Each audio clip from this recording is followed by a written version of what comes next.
All right, everyone, welcome back into another Fantasy Golf video. Going to be breaking down the Charles Schwab Challenge here, covering all the best bets and also all the best picks in DFS for this week. But first, we're going to start off with a quick recap from the PGA Championship. Let's go ahead and get into it.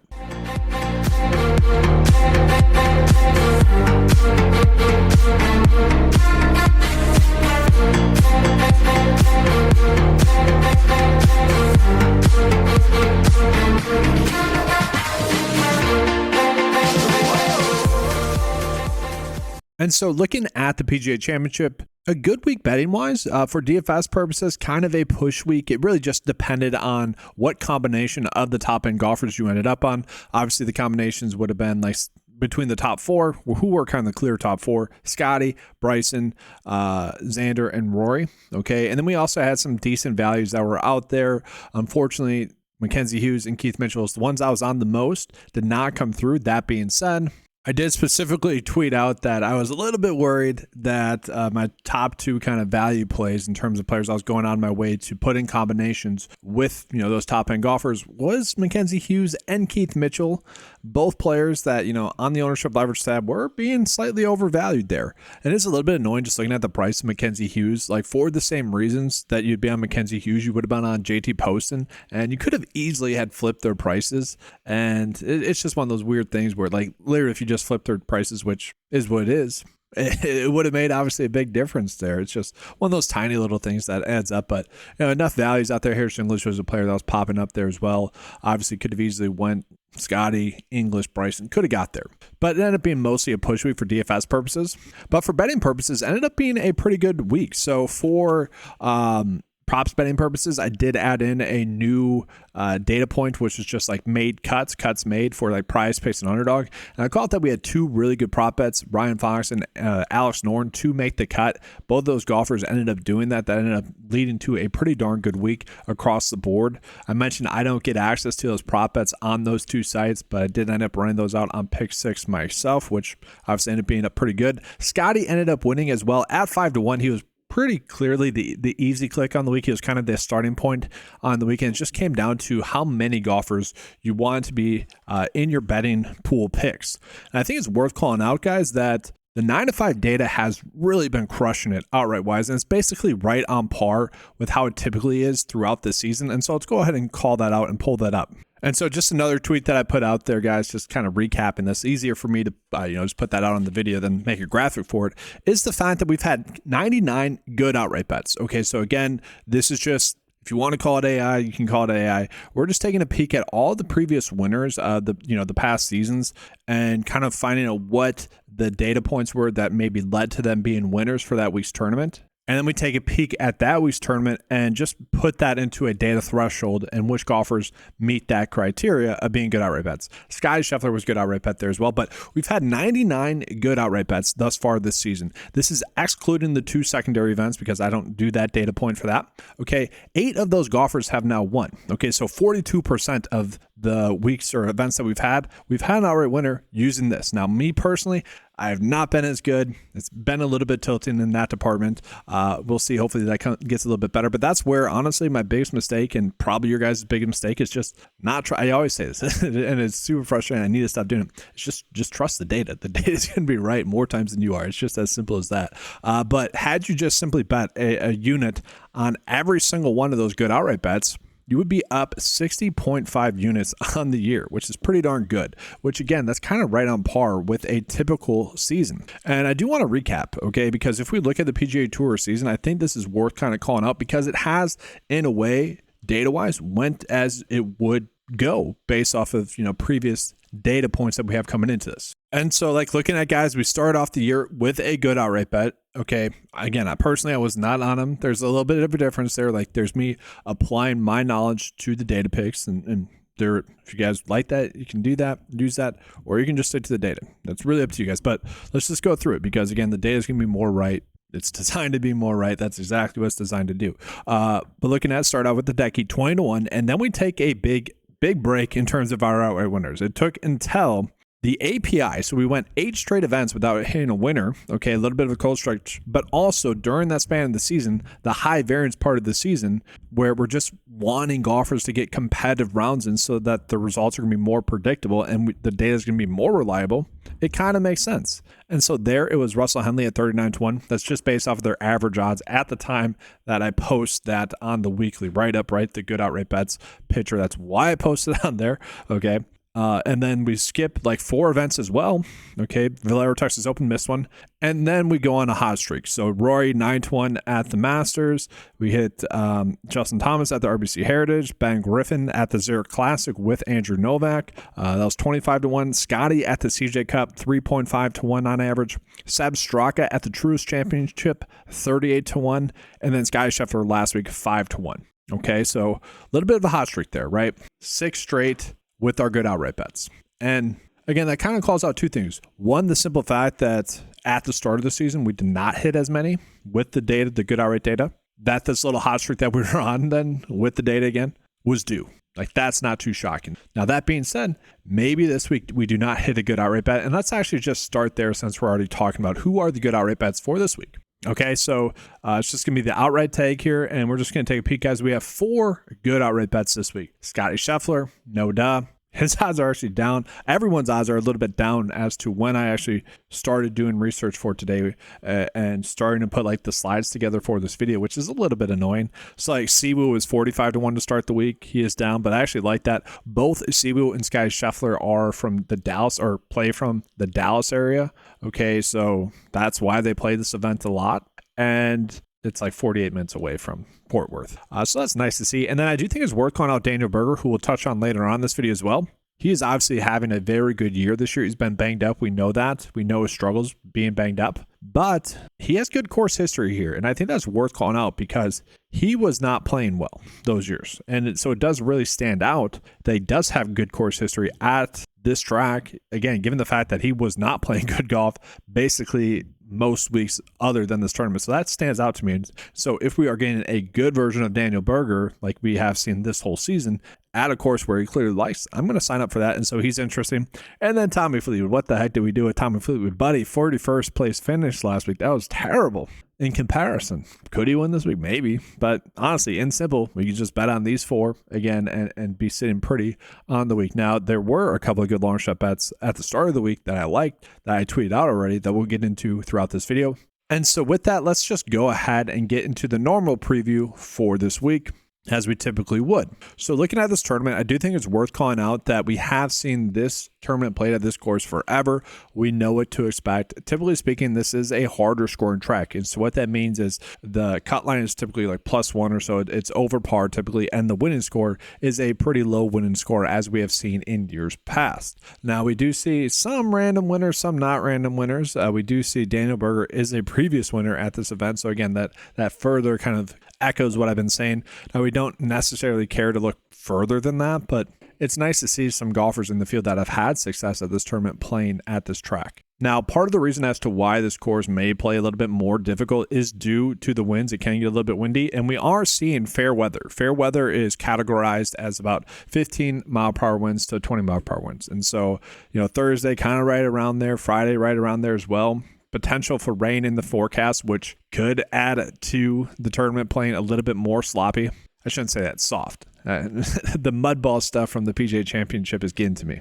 And so with us having seen this course for a decent amount of time, the course history is something that we can take a peek at and really draw some conclusions from. And so we go ahead and peek at it, just taking a peek at the golfers that have had at least 2 starts here at this tournament over the past 4 years. Christian Bazuna actually pops up with the best form, but we do see Scotty Scheffler right there. A bunch of runner-up finishes at this event. Very interesting there that he has been able to close it out at this event. You could say the same about the PGA Championship, though, and we all saw what happened there. I'm not too worried about the fact that he is coming in off of a major win, the PGA Championship. We have seen him kind of produce really good results after a major or after a win as well. Whereas you might look at Rory, and I think this is something to call out, and I kind of want to mention this from the PGA Championship. Last week at the PGA Championship, we saw a lot of people question Rory for sitting out the pressers and not meeting with the media. And a lot of people are trying to draw stupid conclusions about the driver as being a part of the reason as to why. I don't buy into that. And I also don't really give a crap that he missed any of the media days. For a golfer that's playing poorly that week, he really shouldn't be a part of the narrative. And I'm actually high five to you, Rory, for not doing that stuff, to not have that lead to a distraction to the actual tournament that's going on, to the golfers that are going to win, aka Scotty Scheffler. I mean, why are people pissed off about that? That is the correct thing to do. I know they wanted their sound bites. The media personalities that drive the Twitter algorithm, at least for me, wanted that, the media bites, but oh well. Like, Rory didn't have his driver that he used to win the Masters. Like that, oh well. That's the drivers that they use on the PGA Tour. Every player, at least the good ones, Bryson talks about this a bunch, Rory has mentioned it, Scotty's mentioned it, they're all having their driver right at that peak of it testing out of not being a conforming driver. And maybe some people didn't know that, but a lot of people were just being, I think, intentionally stupid about that and posting stuff to get clicks and interactions on that about Rory. Honestly, good on Rory for not meeting with the press and distracting from the tournament. That's my personal thoughts on it. And while we're here, guys, I do want to talk about just some funny moments throughout the PGA Championship as well, because a lot of people didn't like the PGA Championship. And I feel like there wasn't the obviously big story like there was last year at the PGA Championship with Scotty getting arrested, but there was a lot of little things that were kind of awesome. Like, first and foremost, Brooks Koepka apparently at a gas station after he missed the cut, after he was terrible. Look what he's buying there. Miller Lite. Miller Lite. He is, I don't know if he still is, but a Michelob Ultra sponsor. We all know that kind of cringy commercials and stuff they did against like Bryson with the Michelob Ultra stuff. Yeah, it was this weird little, snippet that he ended up doing. But this it's just a funny thing with Brooks. He also had like a little thing with a fan at the PGA Championship as well, where he tries to be Mr. Big Tough Guy, talking to a fan that was talking crap to him, basically giving him crap for playing on Liv. And Brooks is like, why don't you come down here and say that to my face? I'm like, if you're the fan there, why didn't you do that? Best case scenario is you're getting a big payout from Brooks. You're getting some of that Liv money yourself. Worst case scenario is you make Brooks look like an idiot by trying to hit you out. It would have been funny. You get kicked out, obviously, but it would have been funny. This goes back to a further thing, though, with the whole Brooks and Bryson. Like, remember a few years back, it was Team Brooks or Team Bryson? Like, this was just such a big thing for a few months there through, I forget which season now, it doesn't really matter. But the biggest thing there, I was always Team Bryson, and people are like finally coming around to Bryson, obviously, from last year and whatnot. The difference is Bryson has always come off as authentic. Now, he's an authentic tryhard. I get why people maybe get sick of him, and I do think if he was still on the PGA Tour, people would have that sentiment with him. But I'm like, what is wrong with being a tryhard, especially towards growing the game, especially directing that attention more towards a younger audience to draw that in? Whereas Brooks is just like this, oh, I'm better than everyone, I don't need to practice. It was always weird, though. So it's interesting to see, and I'm tying this back to him getting the Miller Lite, right? It's interesting to see him go with Miller Lite. And I'm from Wisconsin, guys. I think I would rather, I don't know, I guess it's a little bit different taste. I could see why you would actually go Miller Lite if you want to switch something up from Michelob Ultra, but just go with Busch Light. It's the best of the light beers. Just do that instead. Especially when you can get the Busch Light Apple, which is a limited edition summer beer. Not bad if you guys haven't tried that before. Might have to give myself some. It's good tasting. Anyways, one other thing, a little bit of fluff still, and then we'll get back into the Charles Schwab Challenge portion of it. Jon Rahm ended up saying the quiet thing out loud last week, guys. Just talking about his round. It's like, it was really close. God, it's been a while since I've had that much fun on the golf course. Saying the quiet thing out loud, which is obviously he hates Liv. I think it's pretty obvious that, I shouldn't say hate. I think he regrets the decision they made. I think had he had the information now and had he known that the two tours wouldn't come to agreement just yet, I don't think there's a chance he would have went to Liv. Okay, I think that's pretty clear. I think Brooks is clearly regretting that. And so it's just such an interesting quote for him to say when, again, he was always on the fence, it seemed like. And the only reason to me, I shouldn't say the only reason, but I think the biggest reason why he ended up going was because he thought he could have his cake and eat it too, where he thought that the two tours would come together and make an agreement where he could play on both. But I do think he's regretting that decision. And I think that's a big thing that all the Liv golfers have a little struggle with. Now, some people are going to say Liv had a good week with Rahm being in contention, choking. Bryson, he keeps choking as well. I know he won the U.S. Open, but and I like Bryson. Like, this is not a critique. but like he's getting a pass for choking a bunch lately because he has been in the driver's seat in a lot of the majors now and has choked them away. Now, we know Rory choked away the U.S. Open to give him that U.S. Open win, but it's just interesting there, what's going on there. And even finally got a good finish at a major. There we go as well. But other than that, kind of they're still struggling there, Liv golfers. All right, and then just, closing up the course history here, guys, as we jump back into the video, as we get done with that fluff. And apologies, guys, it's post-major. Kind of want to recap the major. Want to have some fun as well. Kind of enjoyed that. So hopefully you guys did as well. If you didn't, still thumbs up the video, guys. I'll do better next time. But looking at the course history, we have a lot of golfers in the field that have at least played this course a decent amount, and for the most part have had good results, whether that be making a bunch of cuts, at least being reliable there, 3 out of 4 cuts. But a lot of the golfers in the field have at least played this tournament, which is low-key huge. We're getting golfers that have course experience. And the nice thing about seeing this course a bunch is we know who the top stat fits are because we know what the top stats are. Okay, so bogey avoidance, really, it's an interesting week because you can look at birdie or better percentage. That's kind of big here. You need golfers that are scoring. Birdie to bogey ratio is huge here as well, but also bogey avoidance can be huge as well.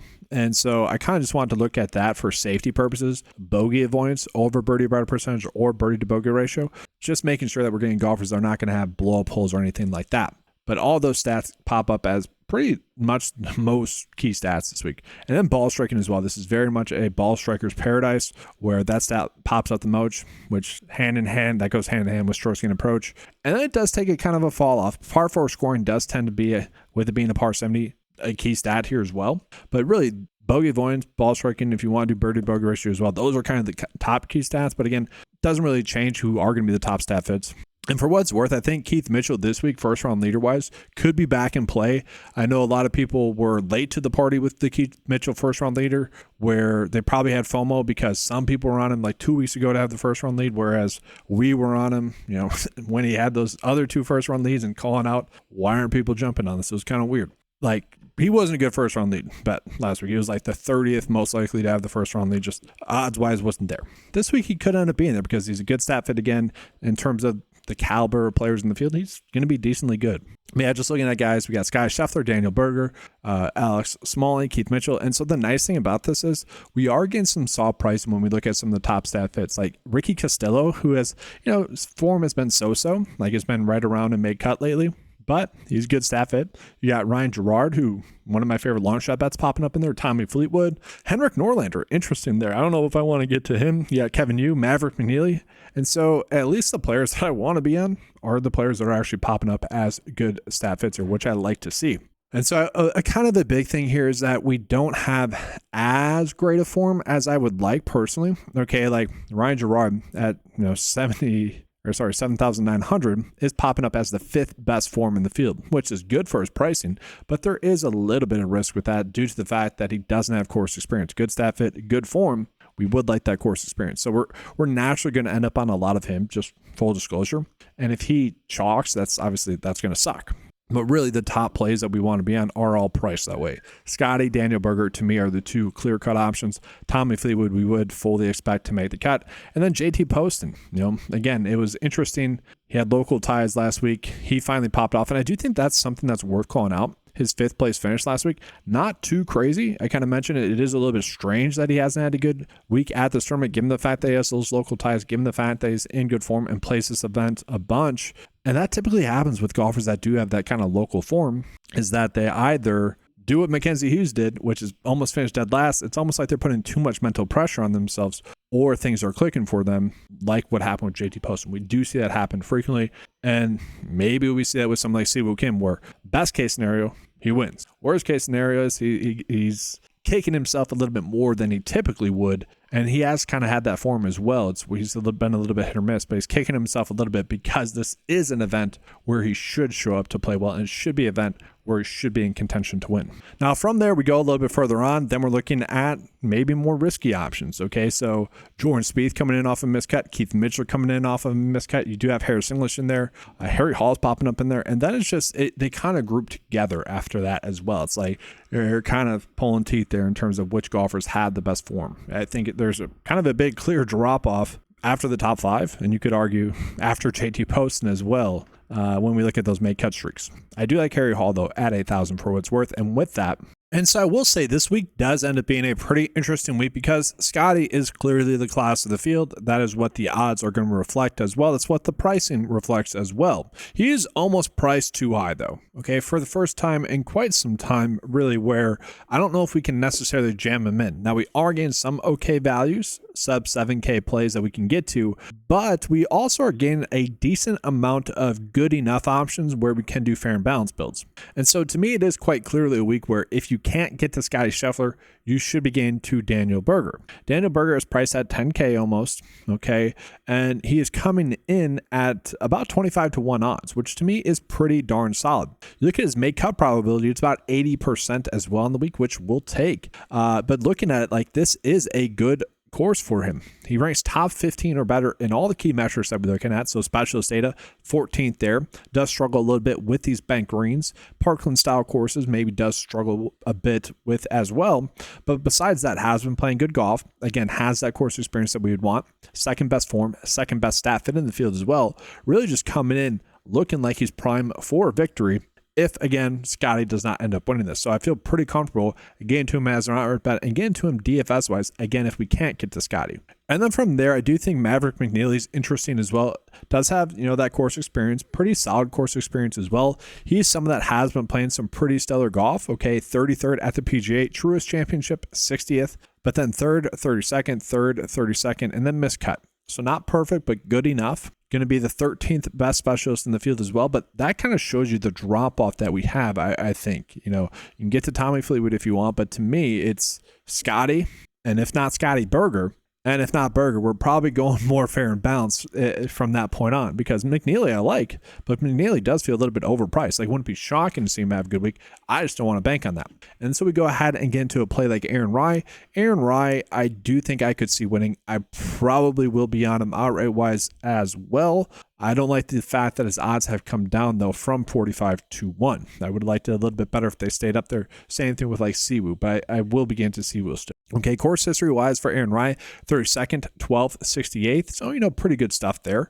Key stat-wise, guys, he ranks out 59th in bogey avoidance, so don't love that. 30th in ball striking, good enough there. Strokes gained approach, though, however, 9th, and then 4th in the field in par 4 scoring. Form has been pretty darn solid for quite some time, basically finishing, top 35 or better for the most part this season, except for the Houston Open, which I don't like that. I don't like that aspect there. That other Texas event that he played, he struggled at. That could be a concern, but at the same time, again, that's probably why I might be going with more of a fair and balanced approach. And this is kind of why I think we could end up doing more of a fair and balanced approach, is looking at these golfers that we are getting, sub 9K. Starting with Siwoo Kim, who again does have that course experience, did withdraw at this event 4 years ago, but other than that, does have that course experience. We'd like to see that there from him.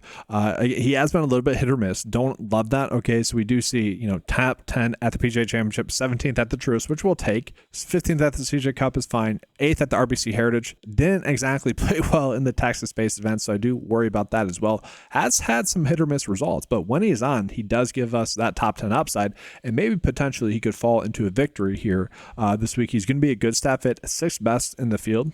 Don't love the fact that he ranks out 53rd in recent form rank, but again, does rank out as a good outright bet. So that kind of tells us that he's going to be a good GPP only play. And so I do think that's worth calling out the big distinction that we have there with him. Kind of a similar play to Justin Thomas, where if Justin Thomas was on his game last week, probably present some good results, but the risk is still there that he could just struggle, right? He is very much a hit or miss option. That's exactly how I feel about Siwoo Kim. So if he gets a little bit too much ownership, I probably will be fine getting underweight on him. I'm probably also still liking him as an outright bet this week. Now from there, I do think it's worth calling out just Ben Griffin. Been playing good golf. Mr. Maxfly has been playing some pretty darn good golf. Won at the Zero Classic, then a top 10 place finish last week. Worth calling out. I do feel like he's a little bit overpriced, but I think you can do worse. More of a shoulder shrug option for me. JJ Spawn falls in line with that as well. Not the best course history here, really terrible, but does have course experience. So we like that. Going to be a good stat fit. 8th best in the field, 12th best form in the field as well. But to me, the player that stands out a lot is Harry Hall here. Harry Hall is a good putter. He's made 7 straight cuts now on the PGA Tour. Typically not making bogeys, and probably due to his putter. Course history-wise, has a miscut and a top 5 place finish. So we are seeing some, varying results for him. But he has played well in these Texas-based events. Valero Texas Open, Houston Open, 26th and 18th place finishes there. And he's continued some pretty good form since that point as well. And so at 8K, we're starting to get to a golfer that I think we can get to 7 straight make cuts for him. I do like that for DFS purposes. And then we get into the sleeper tier, that lower tier price here. And this is where, again, kind of looking at the fair and balanced approach could be good. Now, I think the reason why their price is low, because they are appealing on paper, is the fact that they don't have course experience here, most of them. They got something like Alex Smalley, who withdrew from this event last year, marked 101. That's what that calls out if you guys ever wonder. And then 48th and 27th. So pretty good there. 3 straight make cuts for him. Going to be a spectacular stat fit. 3rd best stat fit in the field. I think he could have some upside. I think he's actually a pretty darn good click here. I think the risk is worth the reward at this price tag, especially when you pair him up with like options after that. Like Ryan Gerard, I do think is interesting. I want to dive into this a little bit more. So he is someone that's playing great golf, 5th best recent form in the field, as we called out already. But when we look at it a little bit deeper, guys, his results at Texas-based courses get me a little bit excited. Okay, so 2nd at the Valero Houston Texas Open, 9th at the Houston Open. Love that. And now we're getting him coming in off of a top 10 finish at the PGA Championship as well. Different course, I get that, but still encouraging to see that from him. And he's also going to be a top 10 stat fit this week as well. So he does rank out 38th in bogey avoidance, which we would want that to be a little bit better. 51st in ball striking, which again, we would like that to be a little bit better. Those are the 2 top stats that we want to be looking at in terms of golfers that are going to play better or worse at this event, right? But then he's pretty good at strokes gained approach and also par 4 scoring. So we like that aspect there for him. I do hate the fact that his odds have gotten a little bit reduced as the week has progressed. I did purposely put out a tweet on X saying that he was a good long shot bet at 75-1 for the reasons I just called out. And then from there, I think we got a call. Bud Colley's been playing some pretty good golf, 16th best specialist in the field. Oleson as well, pretty good staff fit, guys. I wish he was a little bit cheaper, but 3 straight make cuts for him as well. Perfectly fine getting to him as a click as well. He was actually in a decent amount of my builds that were without Keith Mitchell and Mackenzie Hughes, because I purposely got off of them in some builds, mostly set a rule where I still got to Hughes and Mitchell in my hand builds, but for the lineup optimizer, I'm like, all right, in builds that do not have Keith Mitchell and Hughes, I want to get to like someone like Olsen, Jaeger, I think was another one that I directly wanted to get to as well, just because those were kind of the next best options. And if those 2 golfers were going to be, kind of fades, given the data that was telling us, I want to get to some of the next best options, and those end up being some of my better builds. And then real quickly, I do just want to get into some 7K and lower plays. Ricky Castillo definitely sticks out, guys. He has made 4 straight cuts now, been playing good golf lately, did have a little bit of a lull in terms of his form, but going to be a spectacular staff hit. 9th best staff in the field, just playing some really good golf, hitting the golf ball really well as well. This is a course that should set up well for him, although he is the 89th best specialist in the field, so don't exactly like that for him, and the fact that he doesn't have course experience does worry me a little bit. Then from there, I think it's worth calling out Matt Kuchar has made 3 straight cuts now on the PGA Tour, does have fine course history. I think he's someone we could kind of shoulder shrug and get to.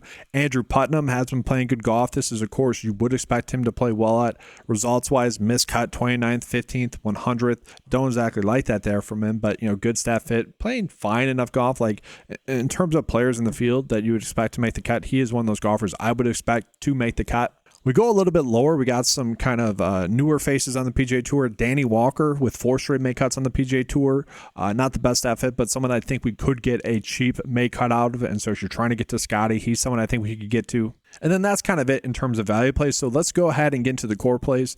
Then we'll get into a first look build for you guys, and then we'll begin out of here. So core play number 1 for me is kind of just, again, due to the constraints of this week, I do like Aaron Rai, although I could see myself maybe not getting to him as much of a core play, but I do like him. I mean, he has made 2 straight cuts here at this event, finishing 32nd and 12th. So like that aspect there for him. Recent form is pretty solid as well. Trending in the right direction as well. Has improved over his past 4 starts as well. So went from 39th to 35th to 23rd to 19th. So like that aspect for him as well. He's the 4th best specialist in the field, so his game does set up really well for this track. And then he also is a top 10 staff in the field. So good enough stuff. And at the price tag, I think we can warrant getting to him. Then from there, guys, it is a week where obviously Sky Shuffler, I mean, just got to call it, but just phenomenal, right? Especially compared to the field. If we can afford to get to him, we should. Core play number 3 is going to be Daniel Berger. I mentioned this. If we are not getting Sky Shuffler, we are obviously going to get to Daniel Berger. And then core play number 4, Ryan Gerard. Now, his odds, again, have went down since I made this graphic. A little bit annoying there, but just playing great golf. Don't love the fact that he doesn't have course history, but really spectacular stat fit and also just in good form.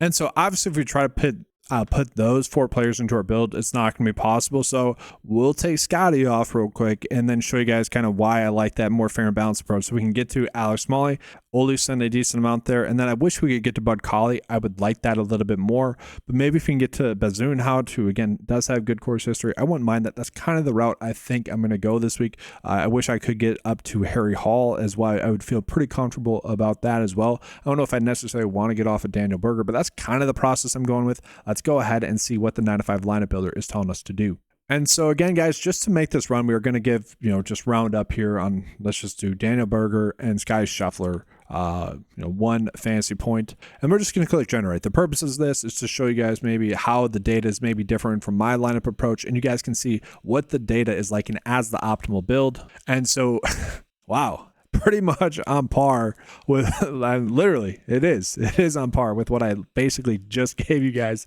as a build. So hopefully that's a good thing. Going Daniel Berger, Aaron Rai, Ryan Gerard, players I already gave you guys, and then Olesen and Smalley, and then it's going Sam Stevens. So the data is pretty much telling us that this is going to be a fair and balanced week, and that's with Sky Shuffler. These are priority-based projections, and so when we take a peek at Sky Shuffler, he is up by so much more in comparison, projection wise. And that's just due to his likelihood to win and play well. The beauty of the 9-to-5 data is there's a little bit of safety built into it as well as factoring in the upside. So it's safe results, but with upside results, and still not getting to the Sky Shuffler with that. So that does speak volumes to the week that we have in terms of fair and balanced approach builds.